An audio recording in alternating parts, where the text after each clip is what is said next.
Dando continuidade ao assunto do mês de outubro, falando dos atributos de Deus, hoje nós temos aqui um material extenso, então eu vou ter que correr um pouquinho, tá? Algumas coisas já foram ditas nas ministrações anteriores. E até um pouquinho do que a pastora vai ministrar semana que vem, a gente deu umas pitadas. Então a gente não vai demorar muito para o assunto ser desenvolvido mais tarde. Eu peço a Stephanie que esteja liberando o primeiro slide, só para a gente se situar aqui. Os atributos de Deus são muitos, e a gente pega aquilo que a Bíblia fala mais, enfatiza mais, mas o nosso Deus é infinito, tá bom? Então nós vamos falar de várias coisas hoje aqui. Mas antes eu quero trazer um fundamento teológico, né, para a gente relembrar algumas coisinhas, porque eu tenho dito que a nossa fé é uma fé com entendimento, é uma fé com fundamentos. A minha fé não é cega, não é de qualquer jeito, não é religiosa, não é mística. A minha fé é sobre o fundamento da revelação de Deus através da sua palavra, ok? Você está ligado? Então vamos lá. Segundo slide, só para a gente trabalhar aqui essa questão. Álvaro, você está enxergando direitinho? Gustavo? Porque às vezes eu tenho que diminuir a letra, o tamanho da fonte, porque o texto é grande, tá bom? Qual é o perigo para nós, como igreja? Criar da nossa imaginação terrena uma caricatura de Deus. Já aí está o engano. E muitos acabam desenvolvendo uma caricatura de Deus, difamando os seus atributos, por falta de entendimento. Então, eu estou falando, a nossa fé é com entendimento. Nós temos que saber quem Deus é e o que Ele é para nós. Tá bom? Para que a nossa fé seja uma fé consistente. No sentido figurado, caricatura significa uma deformação religiosa, filosófica. É o que mais acontece. Tá bom? Qual é a base dessa caricatura? Achismo. Interpretação subjetiva. O que eu acho, o que o outro acha, o que o outro acha. Não, o meu achismo não tem nenhuma importância diante de Deus. É o que a Bíblia diz. Ok? E qual a referência para o engano? Tira Deus e a Bíblia, pronto, sobra o engano. Não é mesmo?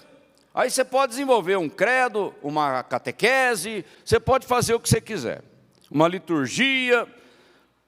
Mas se Jesus Cristo não estiver no centro, você já errou o foco. Tá? Por isso que nós temos falado aqui que nós somos uma igreja cristocêntrica. Quais são as implicações? Distorção, engano, não funciona e disputa, competição, que leva até mesmo à violência. E o resultado do engano, frustração, não funciona. Divisão, grupos, tribos, guerra religiosa, o exercício da violência e a perdição eterna, que é pior ainda.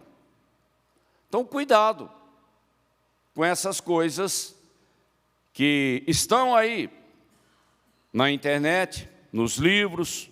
Se você não tiver um senso crítico com relação àquela informação que chega até você, você é enganado. E Jesus disse, acautelai-vos, que ninguém vos engane. O problema nosso é o engano. Do engano vem o resto. Tá bom? E aí eu trouxe esse versículo para mostrar para vocês que o engano pode estar dentro da igreja. E às vezes até pentecostal, ou dita pentecostal. Muitos me dirão naquele dia, tem um dia Pode ser no trono branco, pode ser lá no tribunal de Cristo, pode ser Mateus 25, eu não sei, tá?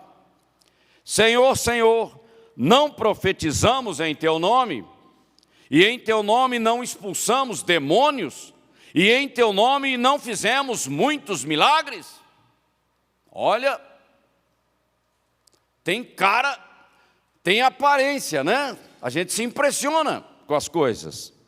Então, lhes direi abertamente, nunca vos conheci. Caramba, isso aqui é muito forte. Apartai-vos de mim, vós que praticais a iniquidade. A iniquidade é a desobediência. Deus estabelece mandamentos e você desobedece. Mas é fácil para nós construirmos uma capa de piedade com aparência religiosa e não obedecer a Deus. Estão entendendo o perigo da religiosidade na nossa vida? Porque, na verdade, o que Deus quer é que nós guardemos os seus mandamentos por amá-lo. Não por medo. Não porque se criou uma rotina. Não porque meu pai é assim, eu também sou assim. Não, porque você o ama, você ama a sua palavra, então você obedece. Outro slide, sem demorar muito. Vamos trazer um pouco de ordem nas ideias, porque o engano significa que você não entende. Então precisa colocar ordem no entendimento. Os atributos divinos operam em harmonia entre si. Não tem atributo funcionando sozinho, independente. Deus é um ser integral. Não existe contradição em Deus e Ele não é incoerente. E todos estão sujeitos à sua perfeita vontade. Ele é uma pessoa. Ele tem vontade e Ele exerce a sua vontade. E a sua vontade é como se ela governasse os seus atributos de ser divino. Aí nós entramos com o conceito de consistência, de integridade de Deus. Deus não viola seus decretos. Aquilo que Ele determinou, pode ser princípios, aquilo que foi determinado, os termos da nossa redenção, foi Ele quem estabeleceu, Ele não pediu opinião para ninguém, e as suas escolhas, Ele também, Ele é soberano. A minha parte é responder àquilo que Deus estabelece, e Deus respeita o livre-arbítrio. Tem prazo de validade, nós vamos falar sobre isso. Inclinar-me-ei para o teu santo templo e louvarei o teu nome pela tua misericórdia e pela tua verdade, pois engrandeceste a tua palavra sobre todo o teu nome.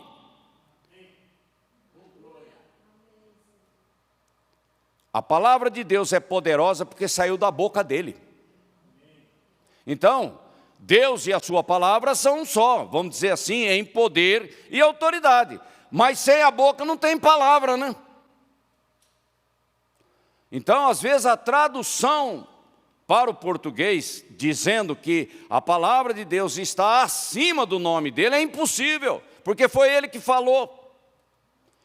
A palavra liberada pela boca de Deus está alicerçada, fundamentada sobre o fundamento da sua própria autoridade. É isso. Ok? A minha palavra é a verdade. Relembrando algumas coisas que vocês têm ouvido. A minha palavra não passará. A minha palavra não voltará vazia. A minha palavra é viva e eficaz. A minha palavra permanece para sempre. A minha palavra te basta. A minha palavra vai julgar cada um. Só para a gente lembrar a questão da autoridade de Deus e da sua palavra. Próximo. Ainda colocando as ideias em ordens. Não há contradição entre a sua natureza perfeita e o seu poder ilimitado, infinito. Deus jamais faria qualquer coisa que fosse contrária à sua perfeita vontade. É impossível. Ele nunca fará esse tipo de coisa. A contradição, o erro, o engano, a hipocrisia é do homem, mas não de Deus. A integridade do seu ser, entre o que ele é, o que ele faz e o que ele fala. Tá bom? Ele que tudo pode, Jó, só faz o que lhe apraz, Salmos, tudo o que o Senhor quis, ele o fez. Mas Deus não pode fazer tudo. Tem coisas que ele não faz por causa da sua natureza santa, justa, reta, perfeita. Nós temos que entender isso, porque senão a nossa caricatura vai olhar para Deus como se ele fosse homem. Ele não é homem. Tá bom? A gente tem que captar isso. Porém, existem coisas que o onipotente não pode fazer. Ele não pode, não é porque ele não pode, é porque ele não faz. É simples assim. Ele não pode mentir. Como é que Deus, sendo a verdade, pode mentir? Deus não mente. Deus não é dissimulado. Não pode negar a si mesmo. Aí é contradição. Não pode fazer injustiça, porque ele é justo. Ele é sempre santo em todos os seus caminhos. Santo, santo, santo. Então eu não posso santificar o que é profano. A Bíblia diz isso. Porque em algumas igrejas aí se aceita qualquer coisa. O profano, aquilo que é pecaminoso por sua natureza, por sua origem, eu não posso santificar. Deus não aceita. Tá bom? Deus não faz acepção de pessoas. Ele ama a todos. E a oportunidade é para todos. A resposta é diferente. Ok? Outro. Novamente, colocando as nossas ideias em ordem, Deus também limita a sua onipotência, ao respeitar o livre-arbítrio do homem. Aqui entra a questão da paciência de Deus e da sua longanimidade. Prazo de validade até que é Deus tendo paciência para que todos se arrependam. Mas um dia ele vai julgar, porque ele também é juiz. Vocês estão entendendo a maneira como Deus trabalha? Porque senão a gente começa a confundir as coisas. Somente os que querem, venham e bebam de graça da água da vida, está lá em Apocalipse 22, 17. Quem tem fome, venha. Quem tem sede, venha. Resposta. Mas tem um prazo de validade. Aí quando a gente traz a expressão procrastinação, significa enrolação da nossa parte, e Deus tendo paciência para ver se o arrependimento vem no coração daquela pessoa. Mas ele vai julgar. Deus deixa ao homem a oportunidade de livremente se humilhar diante da sua potente mão. Deus sabe que ele tem uma mão poderosa, mas ele quer receber glória, e glória só vem aonde tem liberdade. Imagina se Deus manipular pessoas, que glória ele recebe? Quem faz isso é o diabo, porque da natureza de Deus, que é o amor, ele respeita o livre-arbítrio. Ele quer essa adoração espontânea, voluntária, genuína. Aí ele recebe como bom perfume.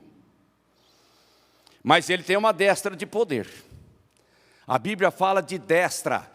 É a direita, não é a esquerda não, é a direita. Está na Bíblia.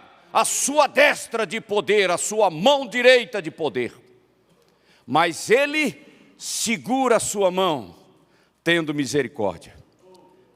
Mas ele não vai ter misericórdia para sempre. Algumas coisas que ele estabeleceu, ele vai fazer. O trono branco é uma delas. Ele vai fazer, e não há quem o detenha. Mas ele está tendo paciência no tempo da nossa oportunidade. Limitação temporária do seu poder de julgar, porque ele é juiz. Longanimidade, até que pode se referir a um nível de pecado, incomoda Deus e ele se levanta do trono para agir, ou até que em função de um tempo determinado, que ele estabeleceu. O arrebatamento, ele estabeleceu um dia, uma hora, e vai acontecer, e ninguém consegue deter. Mas até lá ele está tendo paciência com você e comigo. E por que a grande comissão? Para que no tempo da sua longanimidade as pessoas recebam o testemunho do Evangelho, para que ninguém seja desculpável ou indesculpável diante dele. É simples assim. Deus é justo, tem que ter testemunho na terra, para que ele possa julgar. Porque é a tua resposta que vai te levar para a vida eterna ou para o inferno. É a tua resposta, é a minha resposta, é a resposta daqueles que estão no mundo. E tem o tempo da graça, o tempo da oportunidade. O Senhor não retarda a sua promessa, ainda que alguns a tenham por tardia. Opinião de homens, escarnecedores. Mas ele é longânimo. Para quem? Para nós. Não querendo que alguns se percam, senão que todos venham ao arrependimento. Tem um encontro genuíno com Jesus Cristo, através da pregação do Evangelho. E tende por salvação a longanimidade do Senhor. A sua paciência. Ele espera. Ele não leva em conta os tempos da nossa ignorância. E ele ainda põe o Espírito Santo, os anjos, a igreja, tudo trabalhando para que as pessoas se arrependam. É isso. É esse o objetivo. Outro. Continuando aí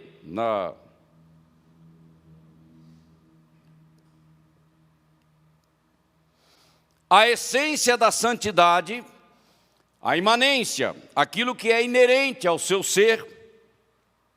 A santidade é uma substância, é a substância da própria natureza de Deus, e não somente uma expressão. Quando a Bíblia diz, eu sou, é mais do que uma expressão. Eu sou porque eu sou assim, e a expressão é em função do que eu sou. Está entendendo? Eu sou santo. Então todas as minhas obras são feitas em santidade. Todas as minhas palavras são santas. Porque eu sou santo. Eu sou a fonte da autoridade. É o meu ser.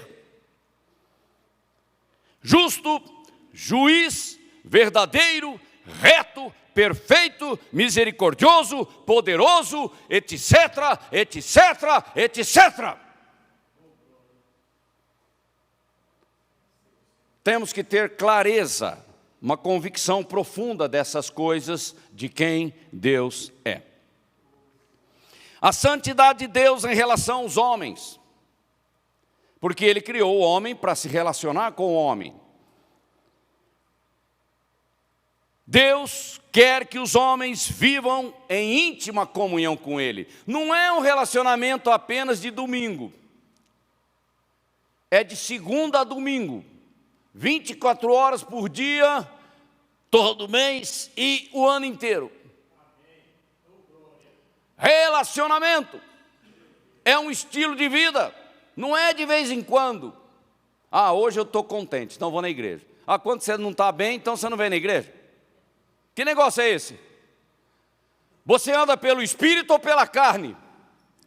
Você anda pelo que está escrito ou pelo que está acontecendo à tua volta?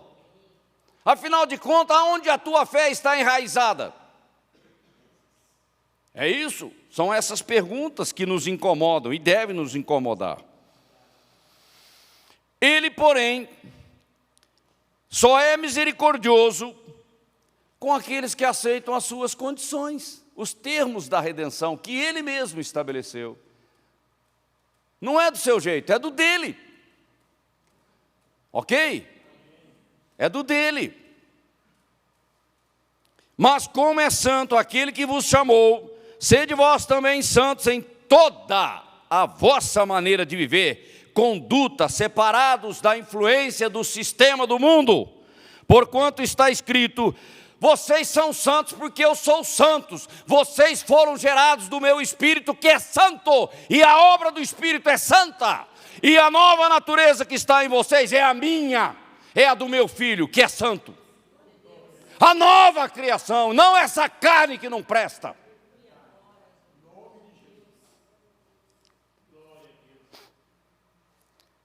Não é um esforço, não é uma disciplina, não é um método, é uma nova natureza, vida na vida. Quem governa a minha vida? É a catequese da igreja tal? Não, é Cristo governando a minha vida, ok? E quando Deus governa a nossa vida, Ele não elimina a nossa singularidade.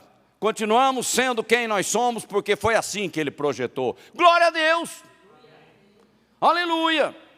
Só que não é do meu jeito. Outro.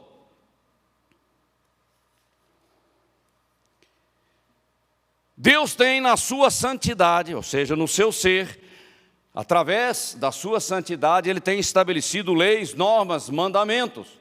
Aquilo que já está determinado, são princípios. Ok? Que expressam sua perfeita vontade. Aí é comunicação, porque agora eu tenho que trabalhar com o homem. As quais os homens têm que se sujeitar e obedecer por fé. Quando você lê uma promessa na Bíblia, você não vê nada. É o invisível da fidelidade da palavra de Deus que não pode mentir. E aí o Espírito Santo abre a tua visão para que você enxergue uma realidade espiritual e tome posse. Nós andamos pelo que está escrito, ou pela revelação que nos chega através de Deus. Ele quer conduzir, estabelecer governo, liderança sobre a vida daqueles que voluntariamente abraçam o Evangelho para que andem em santidade na presença dEle. É a justiça de Cristo agora que é trazida para dentro da nossa vida e nós temos que andar assim. Não é o pastor que inventou um conjunto de regras, não pode isso, não pode aquilo, não pode aquilo. Não, é a vida de Cristo, a justiça dele, que ele demonstrou na terra, pagou o preço, agora o Espírito Santo coloca isso dentro de mim. Por acaso Jesus Cristo fazia tatuagem? Acorda.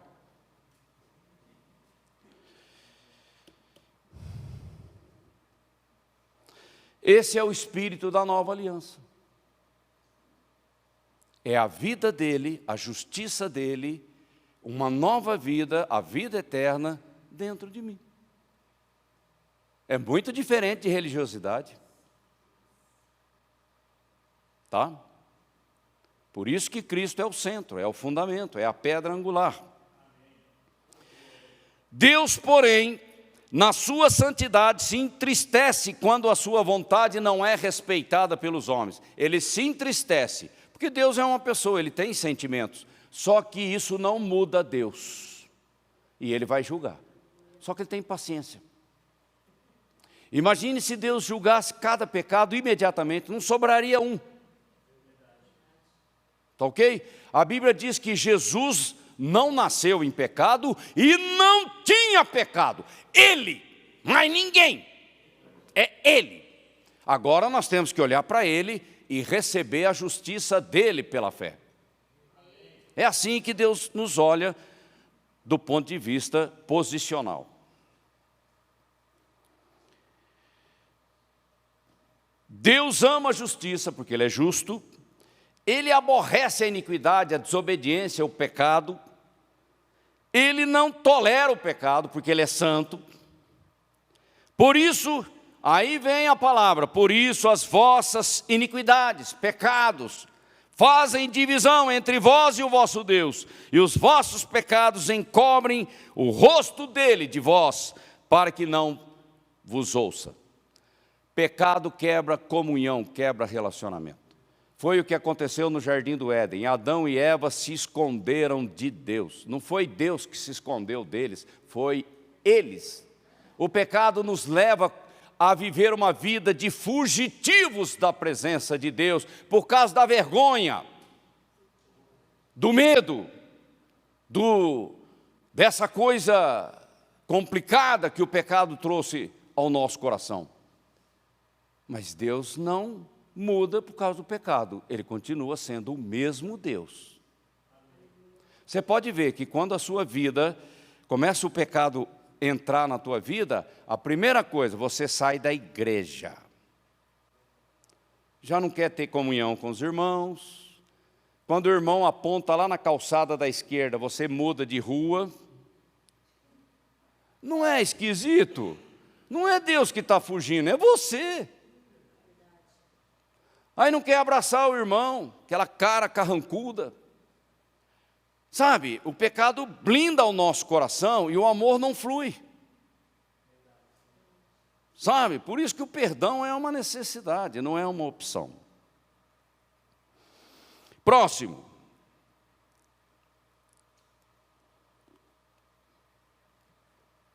A justiça de Deus é uma expressão da sua santidade.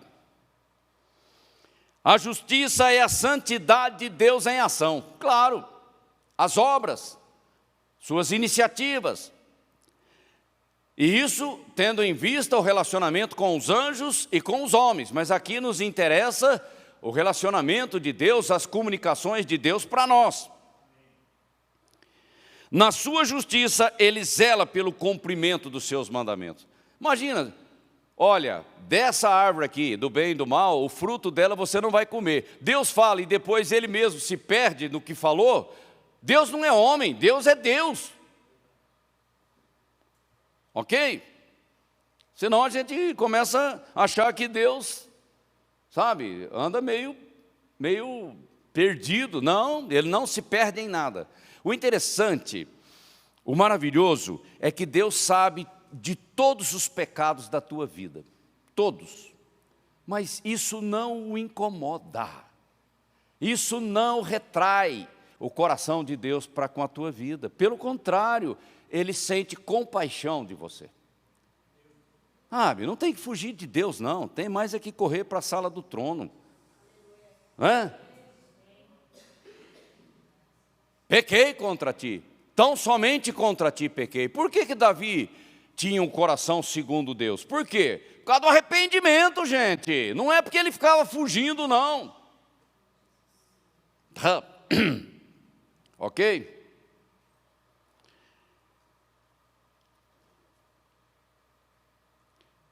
Na sua santidade, às vezes eu me perco aqui, mas eu me acho, pode deixar.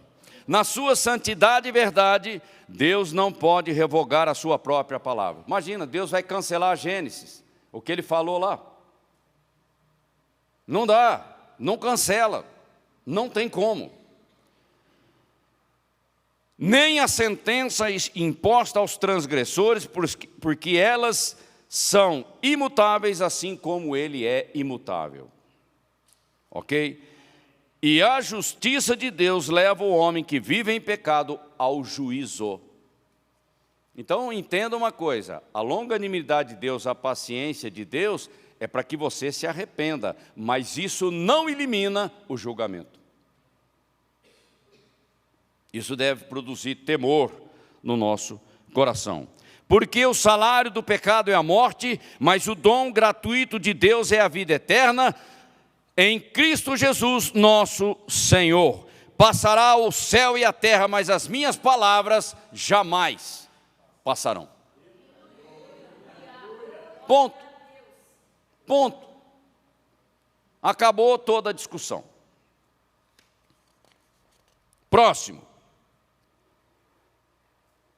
Assim como Deus é eterno, também são eternos os atributos da sua natureza. É lógico. A sua verdade é para sempre, não muda, não envelhece, não cai por terra, estende-se de geração a geração. Esta é a segurança que temos em confiar nas suas promessas. Ele não é mentiroso e não pode revogar o que disse. Simples assim. Por isso que vale a pena confiar em Deus, porque Ele não muda, Ele não mente, Ele não muda, Ele não fica enrolando. O que Ele disse é o que Ele disse, e pronto. E pronto. Agora sou eu que tenho que me alinhar com o que Ele disse. Deus é fiel. A pastora vai falar disso a semana que vem. Essa qualidade é um modo absoluto que caracteriza Deus, uma expressão da verdade que Ele imutavelmente executa sem cessar. Por isso que Ele é fiel, porque Ele anda sobre a verdade, e ninguém pode nada contra a verdade. Ok? A fidelidade de Deus nunca falha. Ele nunca deixou ninguém na estrada. Ele nunca fugiu de ninguém.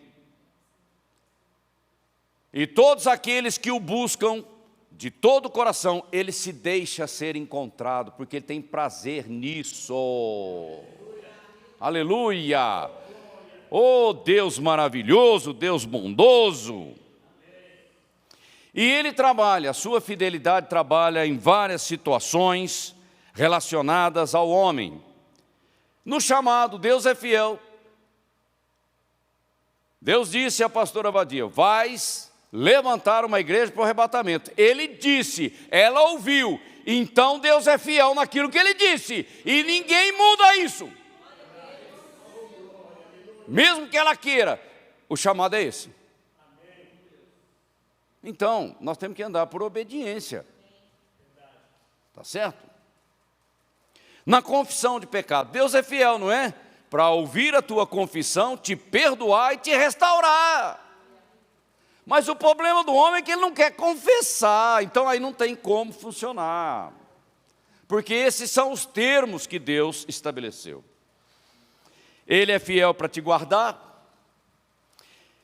Ele é fiel mesmo quando você está sendo provado, tentado. Ele é fiel porque Ele está do teu lado. A Bíblia fala isso. Tá bom? Para a gente não achar que Deus nos abandonou. Ele é fiel quanto à validade, ao poder, à eficácia de cada uma das suas promessas, porque cada promessa da Bíblia tem o aval do sangue do Cordeiro. Ah, o preço já foi pago. Ok? Ninguém pode revogar isso. E olha o que ele diz aqui. Cada promessa tem o sim e o sim de Deus. Em Deus não tem não, mais ou menos. Eu vou ver, quem sabe. Isso não existe em Deus. Se Ele disse, é aquilo mesmo. Tá bom? Senão a gente fica assim, será? Não, esse negócio aqui funciona para fulano, mas para mim acho que não está funcionando. Onde você encontrou essa mentira? Ela não está na Bíblia. Tá? E mesmo quando nós passamos por sofrimentos e lutas, Deus se compadece de nós e está do nosso lado. Tá bom? Para a gente entender essas coisas, mas a pastora vai falar mais sobre isso. Outro slide.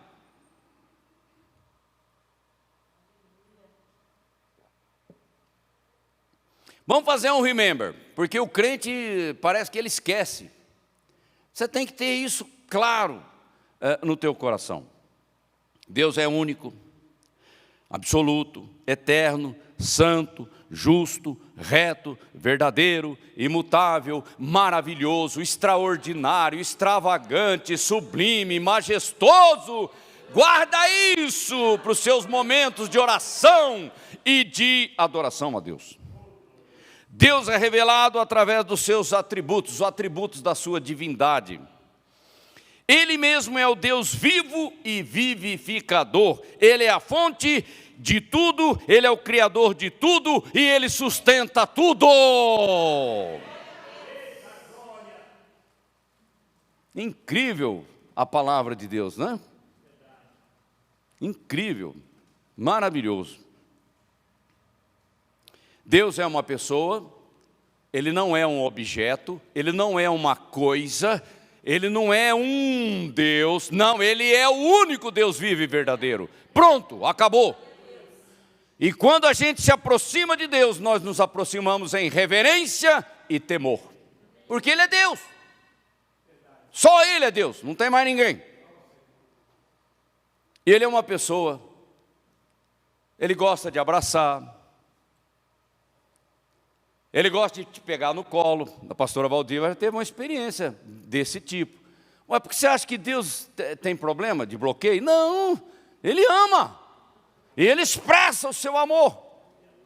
Aliás, Ele tem prazer em nos abençoar. Mas Ele é juiz, nunca se esqueça disso. Jesus revelou o Pai. Quem é o Pai? Olha para Jesus. Aí vem Filipe e diz para Jesus, mostra-nos o Pai. Olha, era para levar um cascudo, mas Jesus falou, não, deixa, vai Filipe. Pô, tanto tempo que eu estou com você, você ainda não entendeu, mas o Espírito Santo vai trabalhar na tua vida. Deus não está sujeito ao tempo e ao espaço. Simples assim. Nós não. Nesse corpo, nós estamos sujeitos. Vai chegar um dia que no corpo glorificado nós vamos atravessar a parede. Igual Jesus, Ele não atravessou porta, não atravessou parede. Ele também não comeu pão e peixe. Nós também, com o corpo glorificado, vamos fazer a mesma coisa. E nós vamos viajar na velocidade da luz. Vai pregar o evangelho lá na África, não vai levar um segundo para você estar no meio do povo para pregar. Eu sei lá, o negócio de louco, mas é Deus, tá bom? Deus é autoexistente por si mesmo, Deus é espírito, não é matéria. Foi Ele que criou a matéria pelo poder da sua palavra, o poder criativo da sua palavra. Deus é infinito, ninguém consegue medir Deus. Qual o tamanho de Deus? Quanto que Ele pesa? Qual o perímetro? Não sei, ninguém sabe. Deus, Ele é enorme, imenso. Tá bom? Mas, no entanto, Ele vai sentar no trono. E nós vamos vê-lo sentado no trono. Só que eu nem imagino como é que é isso. Deus tem que nos dar graça para entender essas coisas. Deus é uma trindade. Essa é uma outra coisa que uma hora a gente pode trazer um pouco mais de fundamento sobre isso, porque tem muita confusão no seio da igreja com relação à triunidade de Deus. E Deus é onipotente, onipresente, onisciente, que nós já vimos aqui.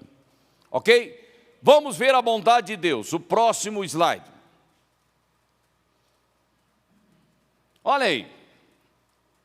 O Senhor é bom para com aqueles cuja esperança está nele.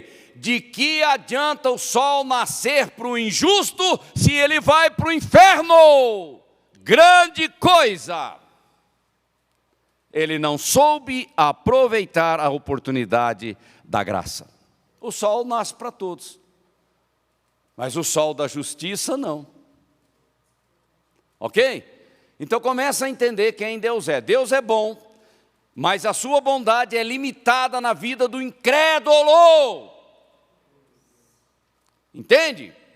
Deus é bom e para você mergulhar nessa bondade, você tem que estar na família dele. Tem que nascer de novo, tem que andar por fé. Aí você vai conhecer, sem limites, a bondade de Deus na tua vida. Ele é bom para aqueles que o buscam. O desigrejado, sentado no sofá, tomando cerveja e com o controle remoto da TV. Como é que Deus vai entrar lá naquele ambiente lá e abençoar, e abrir portas, e fazer algo tremendo? Não sei. Ele está fora do corpo. Ele não está seguindo o mandamento, congregai-vos. Não abandoneis a vossa congregação. Ele já está em desobediência. Como é que Deus vai abençoar? O cara está perdido. Aí Deus vai trabalhar a correção da vida dele. é outra coisa. Louvai ao Senhor porque Ele é bom, porque a sua benignidade dura para sempre. Lógico, a salvação que Deus nos deu, quem é que consegue mudar e cancelar? Hã? Nenhum teólogo, por mais cabeçudo que seja, consegue mudar isso. Tu és bom e fazes o bem, ensina-me os teus decretos. O Senhor é bom, mas eu tenho que ser com entendimento para tomar posse disso. Esse atributo divino maravilhoso tem a maneira de tomar posse, de acessar a bondade de Deus. Tá bom? Porque senão parece que tudo é automático. Eu já falei, no reino de Deus não tem câmbio automático, você tem que engatar as marchas. Senão não anda. Olha aí, esse bannerzinho aí. O sol nasce para todos, a chuva cai para todos, né? Quando chove em Mogi das Cruzes, chove em tudo quanto é lugar, não tem discriminação nenhuma. Mas como nós semeamos? Não basta só a chuva, é preciso uma semeadura. Sem semeadura, você quer colher o quê? Ou semeando coisa errada. Mas Deus é bom, mas o que você tem semeado? Fala para mim, qual a resposta que você tem dado a Deus? Cadê o braço da fé? Cadê? Aonde estão os frutos? Deus é bom, mas vai chegar um dia que Ele vai pôr fogo nesse universo que Ele criou. Está lá em Pedro. Nós vimos isso sexta-feira com o nosso grupo lá do GEB. O dia de Deus, antes do estado eterno. Então, é preciso ter uma visão de Deus, uma visão limpa, correta, honesta de Deus. Porque senão a gente acha, Deus é bom e a bondade dele resolve. Então vai todo mundo para o céu, não precisa nem de Cristo na cruz. Ok? Está tudo errado, não é assim que funciona. Não é assim que a Bíblia diz. Outro slide, a respeito da bondade de Deus. Ouvistes que foi dito, amarás ao teu próximo e aborrecerás o teu inimigo. É a lei da vida, é a lei da sobrevivência. Eu, porém, fala de autoridade. Agora é o cabeça da igreja que está trazendo uma nova realidade espiritual, da nova criação. Amai os vossos inimigos. Aí pegou, né? Eu amo o meu filho. Ai, meu filho queridinho, bonitinho. Ai, que maravilha. Lógico, você ainda está no reino terreno. Eu quero ver você amar o vizinho que te persegue. Eu não amo aquilo que eu prefiro. Eu amo porque a natureza de Deus é amor. É diferente, nós já vamos falar já alguma coisa sobre isso. Para que sejais filhos de Deus. Como é que eu sou filho de Deus sem ter a natureza dele? E a natureza de Deus é amor e compaixão, não é preferência. Deus ama João mais do que Pedro. Mentira, Ele ama todo mundo. Aliás, Ele amou Judas, mas Judas escolheu um caminho errado, por livre escolha. Tá bom? E filho fala de uma nova natureza, a natureza do Pai, que Cristo conquistou o caminho para nós na cruz. É a justiça dele agora, na minha vida, imputação. Ok? Sede vós, pois, perfeitos, como é perfeito o vosso Pai. Como é que eu posso ser perfeito sem nascer de novo? Sem, através da nova criação na minha vida, eu não consigo, eu vou para a religiosidade. Caramba, se a gente não entender isso, a gente não sai do lugar. É a vida dele, não é a sua religião, é a vida dele. Por isso que eu digo que Deus procura por adoradores que estejam apaixonados por Ele, livremente, com liberdade. Tá? Deus não está atrás de religião, não. É relacionamento. Então aqui a bondade de Deus tem a maneira de acessar. Vamos ver um outro. Deus é misericordioso. Visto que temos um sumo sacerdote nos céus que pode compadecer-se perfeitamente de nós, porque Jesus, o Verbo se fez carne, e pela própria experiência, ele sabe o que é ser homem. Não é o Espírito Santo, não é Deus Pai, não é o arcanjo Miguel, é ele. Tá bom? A gente tem que entender essas coisas, Hebreus fala disso. Cheguemo-nos, chegar é uma atitude de fé. O véu já foi rasgado, mas você tem entrado lá na sala do trono ou não? Aí você tem pedido para o irmão, vai lá e conversa com quem está no trono. Ele não sabe nem quem está no trono. Conversa lá, vê se alguém lá faz alguma coisa por mim. Olha que coisa absurda. O mediador entre nós e Deus é Cristo, e Ele já abriu o caminho. Agora você tem que tomar uma atitude de fé. Vai lá, entra e abre o teu coração diante de Deus. Não fica pedindo para alguém fazer isso, porque não funciona. É simples assim. Cheguemo-nos, pois, com confiança ao trono da graça, para que recebamos misericórdia e achemos graça, a fim de sermos socorridos no momento oportuno. Aprenda a entrar na sala do trono, porque você vai precisar disso na vida, porque você vai passar por momentos, desertos, situações, que você vai ter que exercer a fé. E é lá na sala do trono, não é no sofazão, não. Tá bom? Aprenda a se relacionar com o teu Deus. E eu quero dizer uma coisa aqui para vocês. O pecado não assusta Deus. De maneira nenhuma. Ah, eu não vou lá porque eu estou em pecado, né? Se eu entrar lá é capaz dele me matar. Bom, ele vai te matar se você continuar assim. Mas no momento em que nós estamos vivendo, na dispensação da igreja, ele está pronto para te ouvir. O problema é que você não quer entrar lá, né? Talvez você não queira mudança, né? Tem gente que gosta de pecado. Por isso que ele não vai lá. Porque toda vez que você se aproxima do trono, Deus muda a tua vida, por causa da luz. A luz da sua santidade impacta e quebra as estruturas na tua vida. Por isso que para ser livre tem que ser um adorador, porque tem que entrar lá dentro. E não precisa de cordinha para puxar não, porque não vai morrer ninguém. Tá bom? Assim como Deus é paciente, misericórdia também é um atributo comunicável. Aquilo que Deus quer desenvolver na nossa vida, que se chama caráter, o processo da santificação. É lógico, você tem que se parecer com Ele. Jesus enfatizou a misericórdia no Sermão da Montanha. Bem-aventurados os misericordiosos, aqueles que têm a natureza de Deus, que nasceram de novo.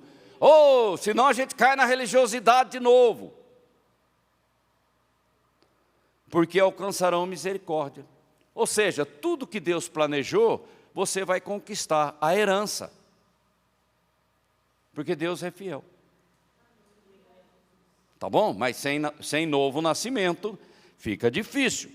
Por mais nobre que seja a decisão de um pai por seu filho, o que o motiva ainda é o seu amor por seu filho, que ele vê que está num ambiente terreno, de sentimentos, emoções, interesses, preferências, ainda estão envolvidos.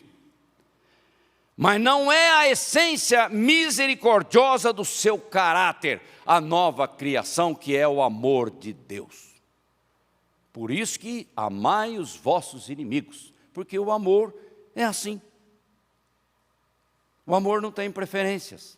O amor ágape não, tá? E a Bíblia diz que esse amor compassivo, misericordioso, paciente, benigno, ele foi derramado em nós, em nosso coração, através do Espírito Santo, quando nós nascemos de novo. Não é que vai ser, já foi, agora tem que desenvolver o que já foi. Enchei-vos do Espírito.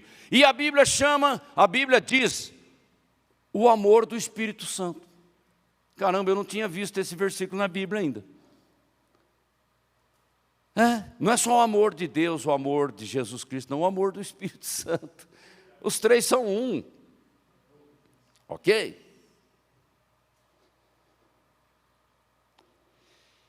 Compaixão é uma nova natureza. Empatia não. Eu vou falar disso já já. Ok? Compaixão é muito maior, muito melhor, é mais excelente do que uma simples empatia. Próximo slide.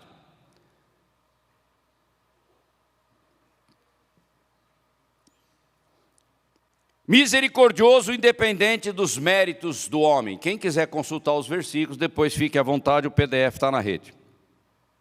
Nosso amor terreno, dó, sentimento de tristeza ou dor em relação a algo ou alguém, comiseração, lástima, pena, ainda está numa perspectiva egoísta. Tá bom? A Madre Teresa de Calcutá deu a vida dela para assistir aos pobres. Uma grande obra, claro. Ninguém vai criticá-la por isso. Mas se ela não nasceu de novo, tudo aquilo vai ser queimado diante de Deus. É simples assim. O que importa é o amor de Deus que foi derramado em meu coração, em meu espírito, através do novo nascimento. Porque foi assim que Deus estabeleceu e ninguém muda isso. O Ney parece que está pregando as mesmas coisas todo dia. Eu falei, Senhor, precisa achar uma coisa nova, mas não tem coisa nova, porque é isso mesmo. O duro é que, às vezes, a gente tem dificuldade de entender. Tá?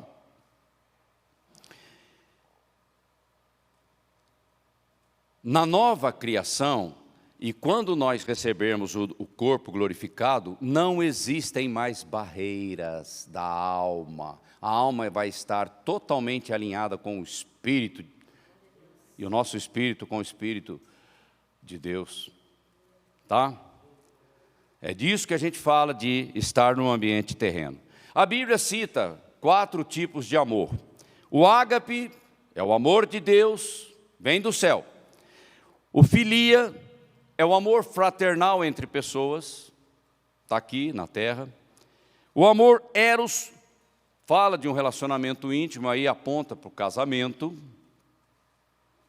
E o amor storge, que é um relacionamento preferencial, né? De você com algumas pessoas que você tem intimidade ou com seus familiares, mas ainda está tudo no nível terreno.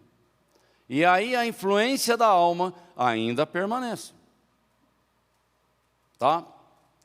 O amor ágape não. Esse aqui, ele vem do céu. E só através da nova criação. Por isso que Jesus insistiu com Pedro, né? Você me ama, Pedro? Ele falou, não, eu gosto desses caras que estão aqui. Ah, tá, beleza.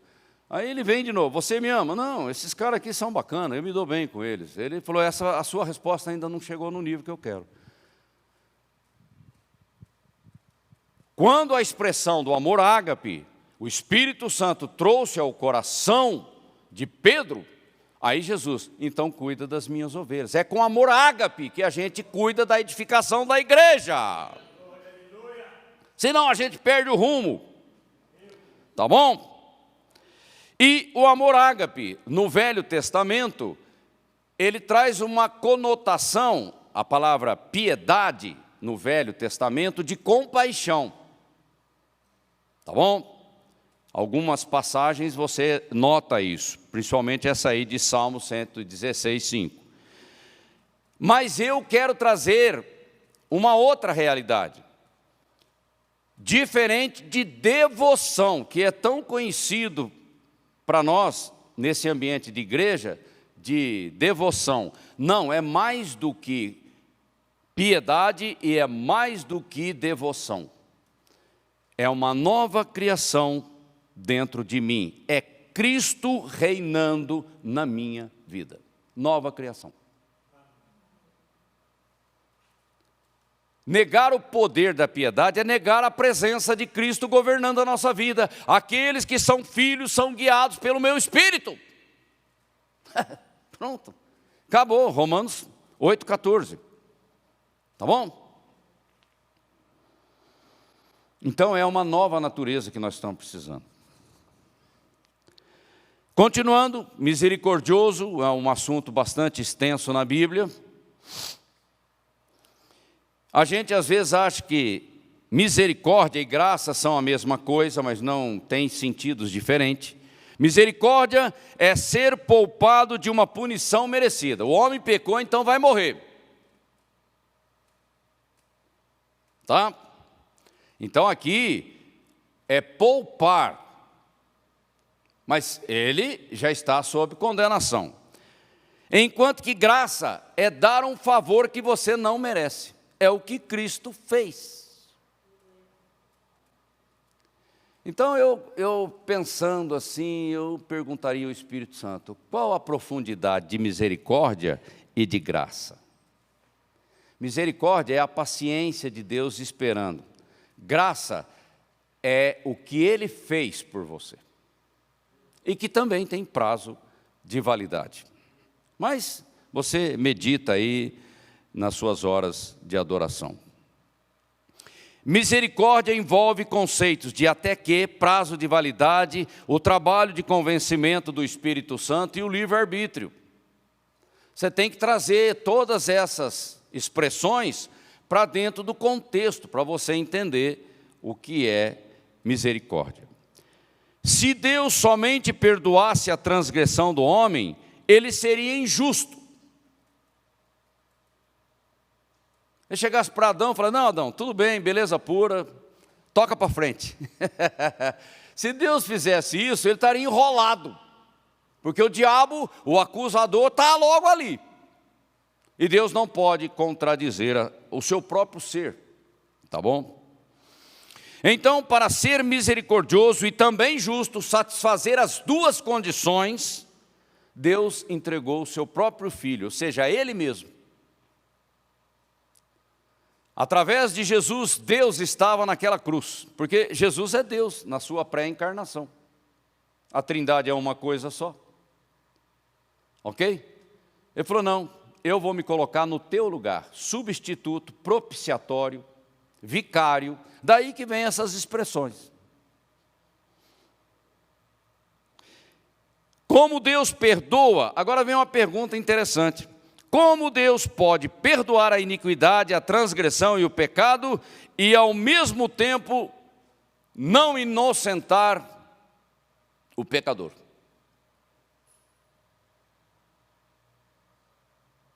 É um negócio que confunde um pouco, né? Se ele é juiz, ele julga, mas ele diz que perdoa.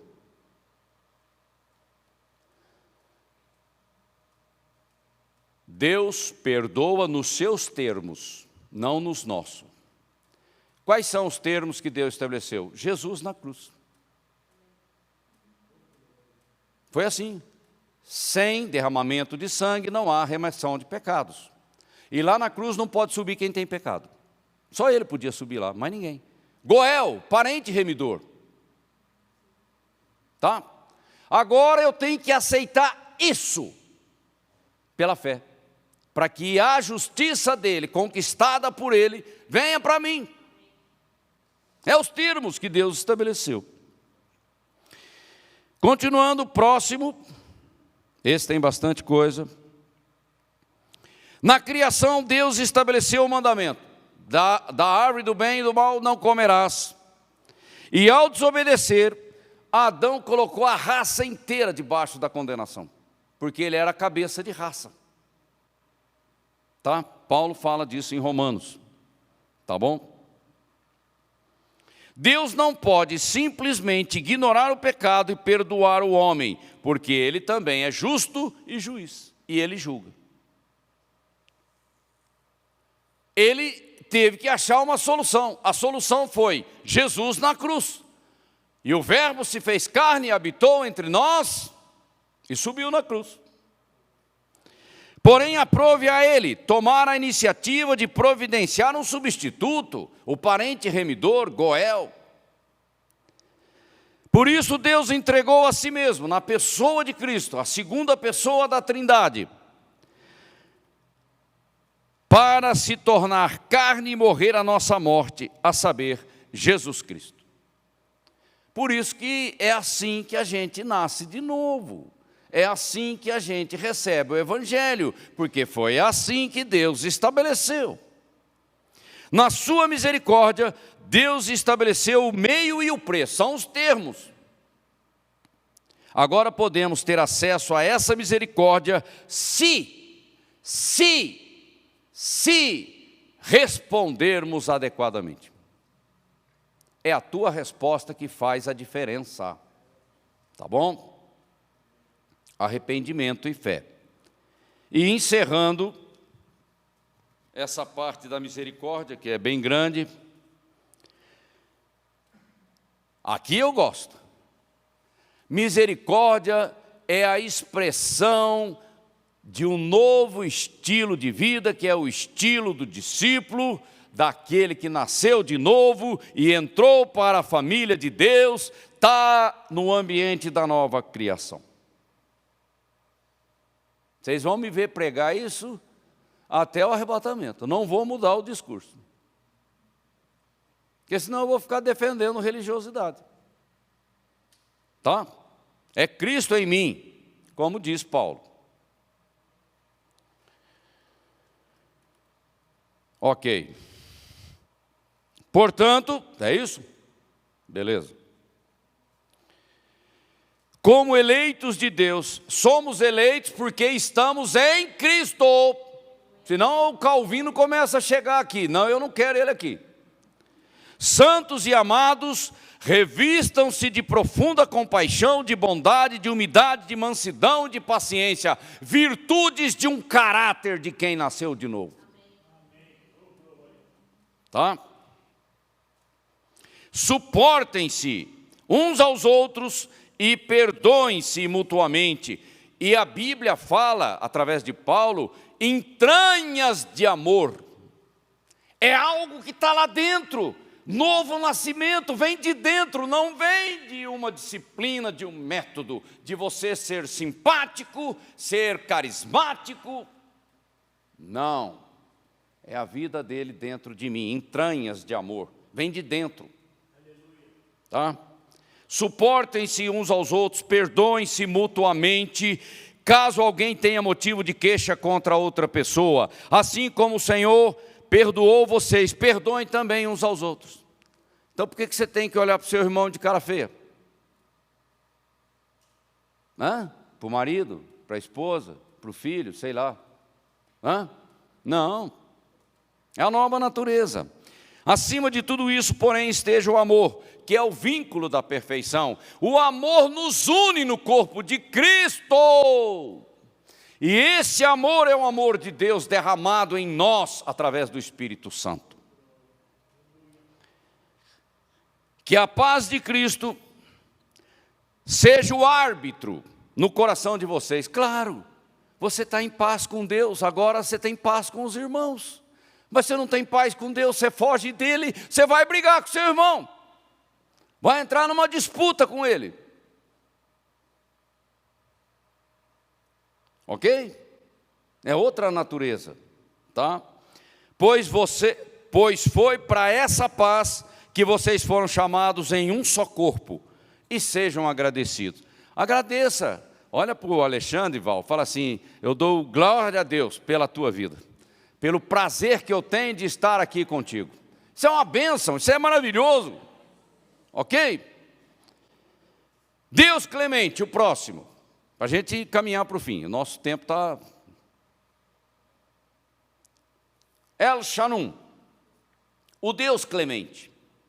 Senhor, eu sei que Tu és Deus clemente. Clemente fala de um Deus que ouve, né? Como é que é, meu filho? Estou ouvindo, pode falar. Ok? O Deus cheio de paciência e compassivo, que se importa e ama. Sei também que és misericordioso, que não aceita o pecado, mas dá oportunidade ao pecador de se arrepender. Sem arrependimento não tem negócio com Deus. Acho que eu repeti essa frase umas 100 vezes já. Tu demoras para irar-te, tens uma grande paciência, és longânimo. Sei que o teu amor é maior do que a minha culpa. Claro, você acha que o meu pecado, por mais escandaloso que seja, cria um ambiente de constrangimento para Deus? Não. Você sabe qual é a nossa burrice? É esconder pecado. A Bíblia diz, aquele que esconde pecado não prosperará. Você acha que no céu tem segredo? Tem sigilo? Tem privacidade? Gente, para com isso, no céu é tudo transparente.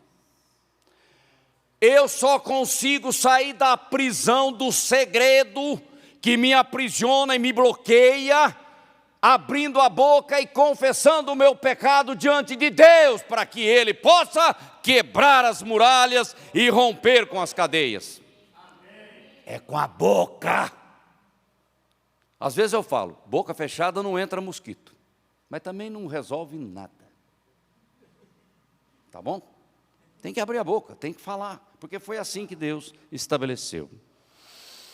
Tu não te cansas de fazer o que é bom.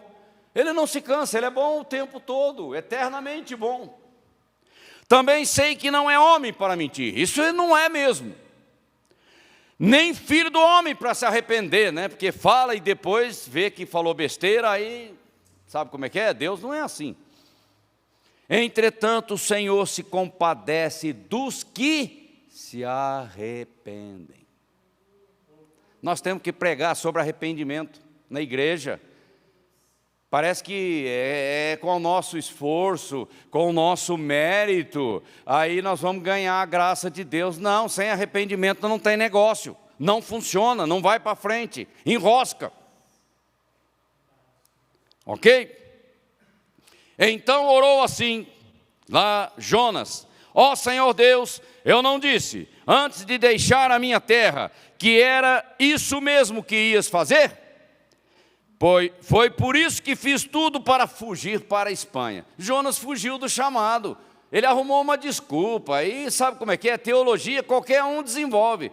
Jonas podia ter escrito um livro de 500 páginas para arrumar uma desculpa para fugir do chamado de Deus. Olha que coisa idiota. É melhor ficar calado. Eu sabia que és Deus que tem compaixão e misericórdia. Ô Jonas, acorda, meu filho. Sabia que é sempre paciente e bondoso, e que está sempre pronto a mudar de ideia e não castigar aonde tem arrependimento. Pô, Jonas queria matar aquele cara lá de Nínive. Ele estava com raiva, ele estava com sangue nos olhos. Deus falou: Jonas, você não está entendendo é nada, meu filho. Evidentemente, para aquela geração, Deus trouxe bênção e restauração. Mas nas gerações seguintes, Deus foi lá e destruiu Nínive. Mas aí foi outro profeta. Veja, é a paciência de Deus, dando tempo, renovando as oportunidades de misericórdia. E você, sentadão no sofá, achando graça. Você não sabe o dia de amanhã. Quando Deus bater na porta da tua vida e falar assim: chegou o dia. E aí? E aí? Não é melhor se acertar com Deus enquanto é tempo? Claro, claro, sem dúvida. Próximo. Meu Deus, hoje nós estamos... Está lotado o negócio aqui. Deus clemente.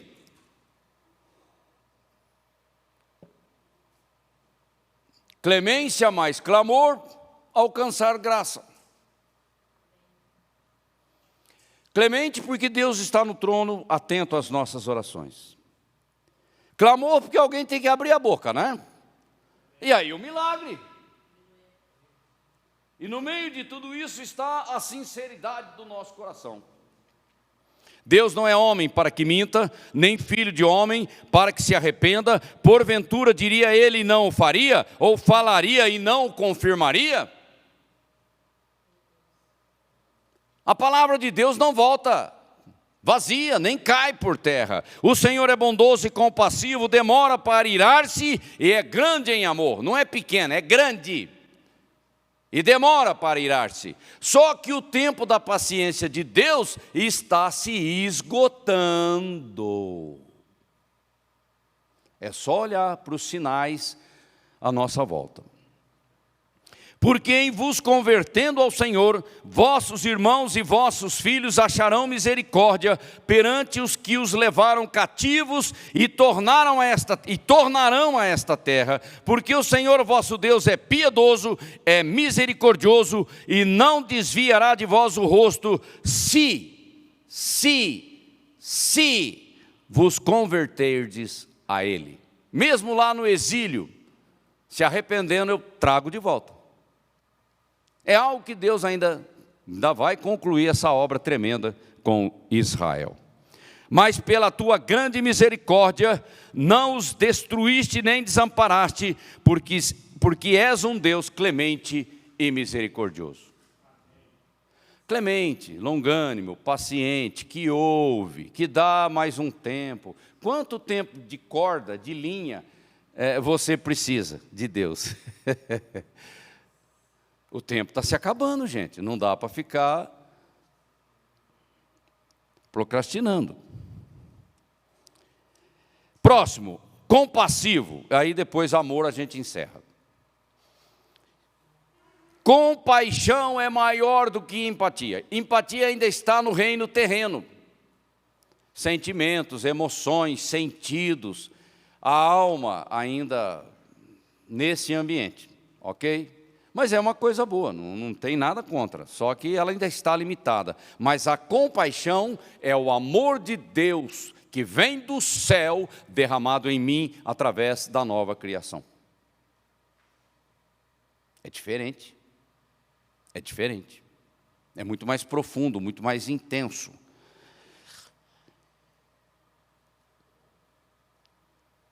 Quando Deus se manifestou a Moisés para revelar a lei que serviria para governar os israelitas, ele se descreveu assim: o Senhor passou diante de Moisés e disse: eu sou Yahvé, o Senhor, o Deus compassivo e cheio de misericórdia, que não se irrita com facilidade, cheio de amor e fiel às suas promessas. Olha já, o eu sou falando com Moisés. Moisés, agora eu vou mostrar quem eu sou. Não foi o homem que trouxe essa revelação, foi ele mesmo. Tá?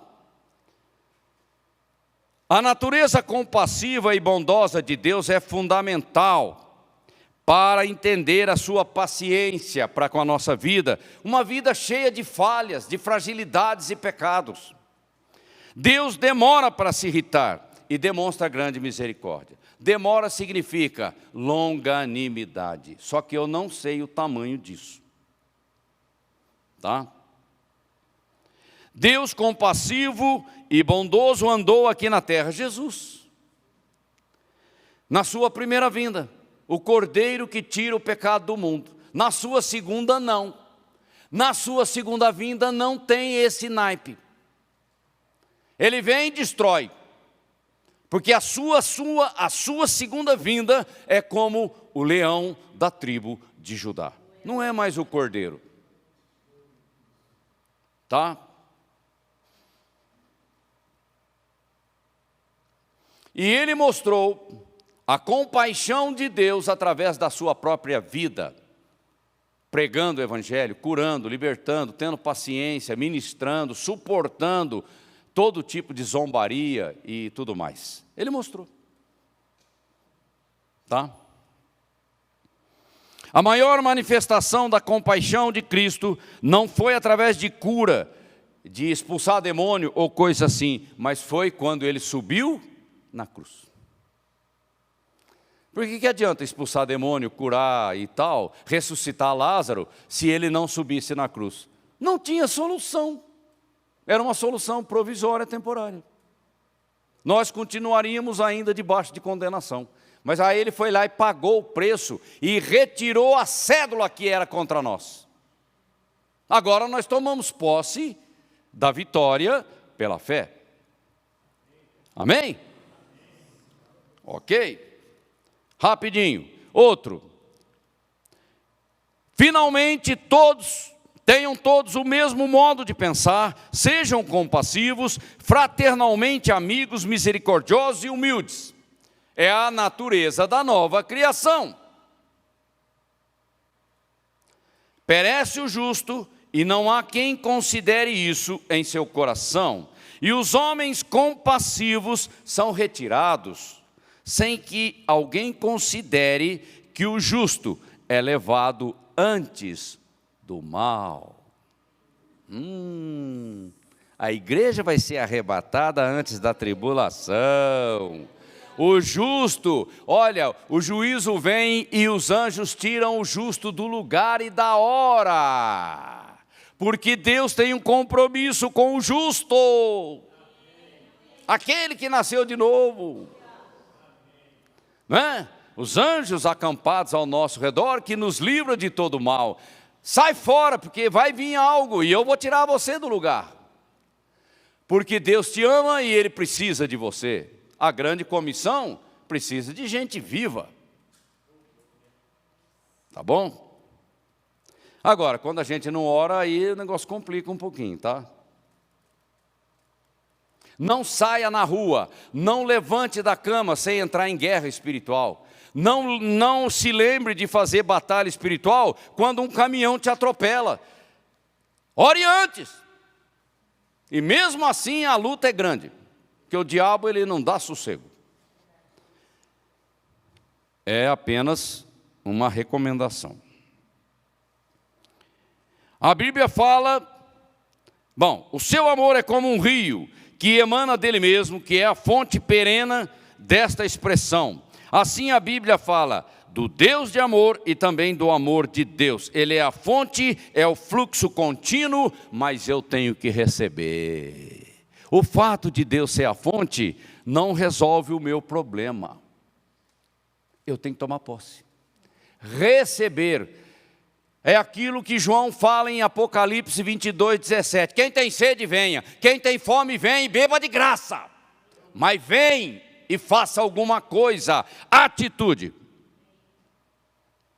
Porque senão a gente acha que Deus faz tudo sozinho. A Bíblia fala de Jesus, o Filho de Deus, do seu amor que excede todo o entendimento. Quem é que pode compreender Jesus pagando o preço da redenção da humanidade na cruz? A humilhação, a zombaria, as agressões, sem abrir a boca, como um cordeiro mudo.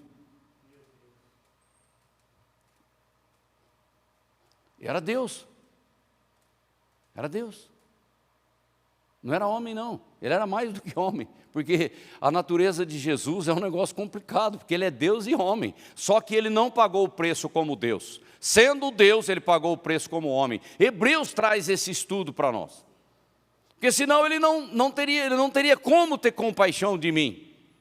Porque Ele não se colocou no meu lugar. Para pagar o preço tem que ser homem, lá na cruz. Aí Ele sabe o que é sofrer. Tá bom? Senão a gente começa, achando que Deus é bonzinho. Não, Deus passou por um perrengue, um sufoco para pagar o preço da nossa redenção. Cristo. Mas Ele pagou. Ok? Quando Jesus quis mostrar a profundidade do amor de Deus para com os seus discípulos, Ele disse: tu tens amado a eles como tem amado a mim. Caramba, Deus te ama como Ele ama Jesus Cristo. Toma posse disso. Você está em Cristo, Ele ama Cristo e você está nele.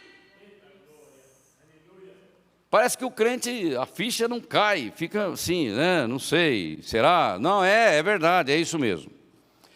Vamos agora encerrar a nossa ministração falando do amor de Deus, um assunto mais... Vou estourar uns 15 minutos aqui, aí a gente encerra. Deus é amor, porque é a sua natureza.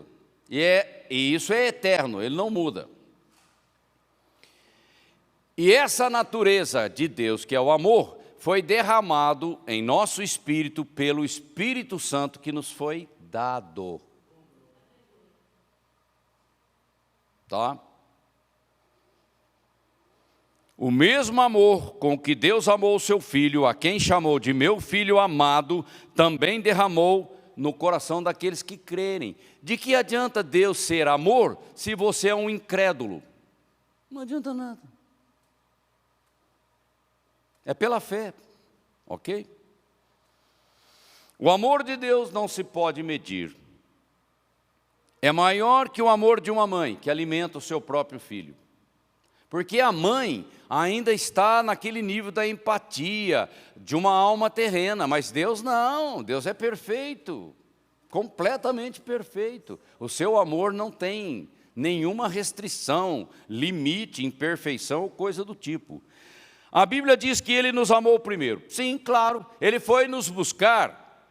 Aí quando você canta, Ele deixou as 99 e foi me encontrar. Não, Ele não deixou as 99 não, porque Ele cuida de cada uma. Mas Ele não te abandona, Ele vai atrás de você, até que, eu não sei. Ele guarda as ovelhas que já nasceram de novo e vai buscar novas, porque o amor de Deus é para o mundo. Deus amou o mundo de tal maneira, para que todos se arrependam. Ele está buscando almas, Ele está buscando vidas, no prazo de validade que Ele mesmo estabeleceu. O seu amor se expressa em desejar o melhor para nós e possuir uma íntima comunhão com Ele. Ele que aborrece o pecado, ama o pecador. O pecado será julgado, mas Ele ama o pecador através da grande comissão, é a demonstração do seu grande amor. Tá? Estamos diante da maior e mais insondável profundidade do amor de Deus. Enquanto Deus, na sua santidade, não pode tolerar o pecado e, conforme sua soberana justiça, tem que executar o juízo, de forma paradoxal, Ele ama o pecador. E Jesus já pagou o preço. Agora, a igreja tem que testemunhar lá na rua, lá onde você estiver, para que ele tenha a oportunidade de ter um encontro com o dom inefável, a graça maravilhosa que nós temos em Jesus Cristo. Ok? Muito bem. O próximo.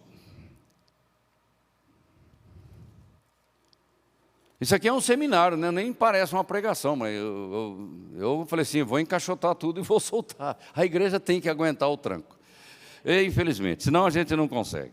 O amor de Deus está em pleno acordo com a retidão e a justiça das exigências de castigo para o pecador. Ele tem que cumprir o que ele disse. Mas, no seu muito amor com que nos amou, Deus resolve pagar o mais alto preço jamais retribuído, dando o seu próprio Filho como sacrifício. Não tinha ninguém para pagar esse preço. Ok? E a Bíblia diz que Jesus voluntariamente se entregou. Sendo Deus, Ele tinha o poder da vida, mas Ele abriu mão para pagar o preço.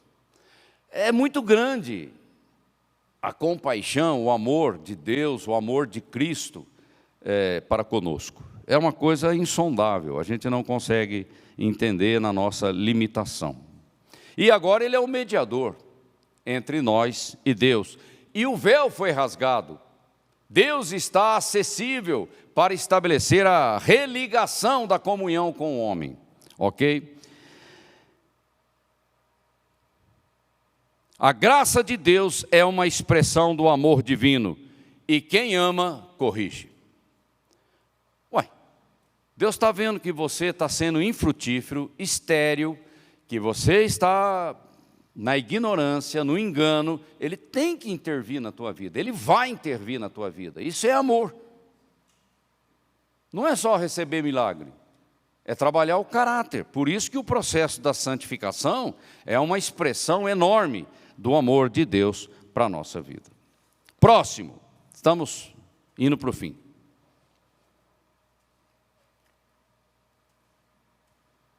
A graça significa um favor imerecido que Deus, na sua perfeita justiça, Deus não quebrou o galho, não, manifestou por intermédio do sacrifício do seu Filho, trazendo salvação a todos os homens.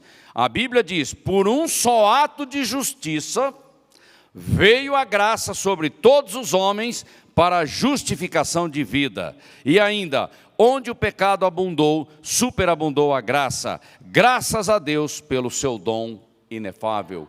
Cristo. Cristo. Cristo. Cristo. Sem Ele, não haveria solução para nós. Deus é chamado Pai das misericórdias, e a Bíblia diz que Ele é riquíssimo em misericórdia. A misericórdia que Ele mostra perdoando o pecador é concedida por causa dos méritos de Cristo. Por isso que a Bíblia diz, a Ele toda a honra e toda a glória. Por isso que nós vamos tirar a coroa e vamos depositar aos pés dele. Só Ele merece toda a honra e toda a glória. Ok? Nós temos que entender esse amor tremendo do Senhor Jesus pelo seu povo. Pelo seu amor, Ele se mostra longânimo, esperando com paciência que o pecador aceite o seu convite. Qual tem sido a sua resposta diante da graça de Deus? Não olha para mim não, olha para você. Eu recusei a graça de Deus por 30 anos na minha vida. E pessoas orando por mim. Eu podia ter morrido. E fui. E você? Que resposta você tem dado a Ele, quando Ele é tão misericordioso, tão amoroso e tão gracioso para com a tua vida? Cadê o primeiro amor? Cadê a paixão, o incêndio da paixão da nossa vida, do nosso coração para Ele? Pode tocar, Lohane. O próximo slide aí, Stephanie, vamos ministrar um pouco aqui. Nesse ambiente de adoração, ninguém aqui saiu do ambiente da adoração não, mesmo que a pregação tenha mais de 1 hora.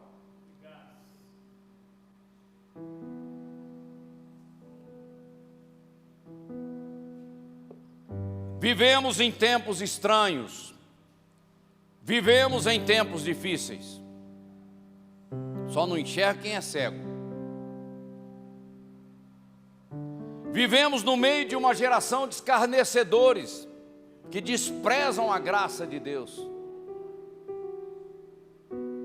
zombadores, indiferentes. E Deus não se cala no meio dessa geração, Ele continua proclamando insistentemente a salvação em Jesus Cristo. Mas o pessoal prefere uma cervejinha, uma cocaína, sei lá o quê. E Deus continua falando e gritando através da igreja.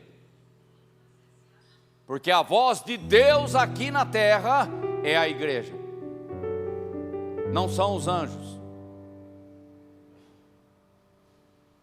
O tempo voa,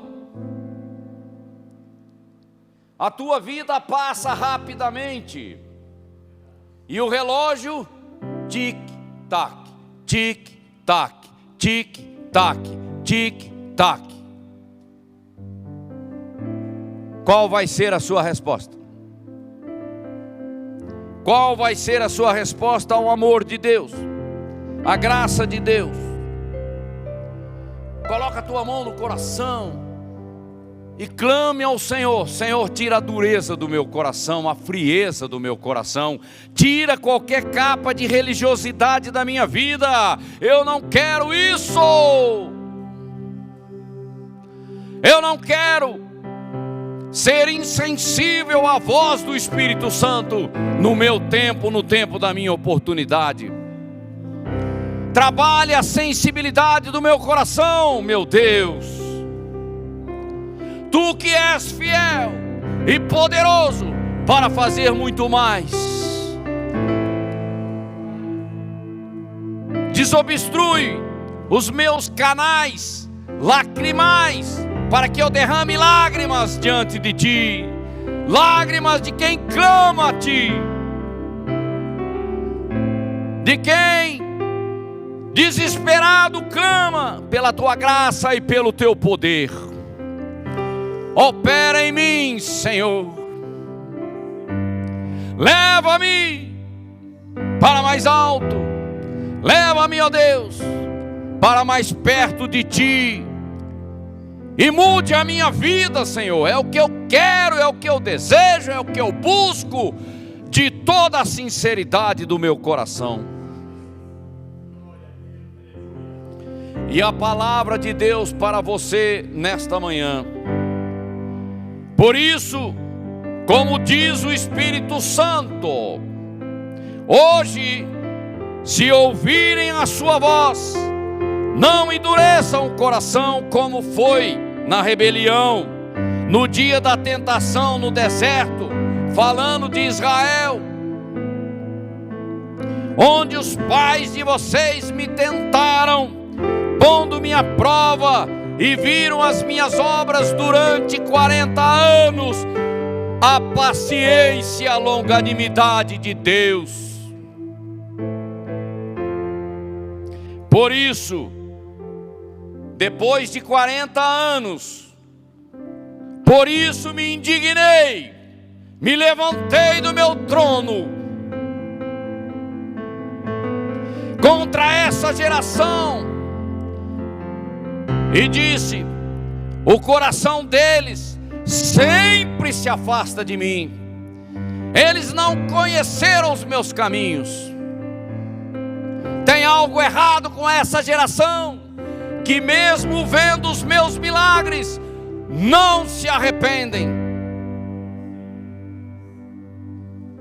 Assim, como juiz, jurei na minha ira, não entrarão no meu descanso. Acabou o tempo, acabou o tempo, a sentença veio e ela foi proferida. Tenham cuidado, irmãos, igreja, você, eu, para que nenhum de vocês tenha um coração mau e descrente, que se afaste do Deus vivo. Qual tem sido a tua dificuldade, que tem impedido você de crescer, de amadurecer e de frutificar para Deus? Seja sincero com Deus. Qual ídolo, qual fortaleza, qual cadeia tem te impedido de ser livre para Deus, de servir a Cristo servindo a igreja? Aonde está o problema? Isso aqui não é só para quem não nasceu de novo, não. É para quem nasceu de novo também. Aonde que a carne, o mundo e o diabo têm embaraçado a minha vida?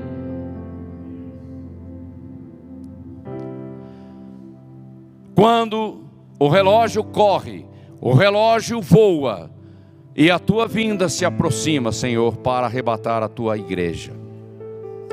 E o que eu tenho trazido diante de ti em ofertas, primícias, o que eu tenho trazido e colocado diante de ti no teu altar? Ajuda-me, Senhor.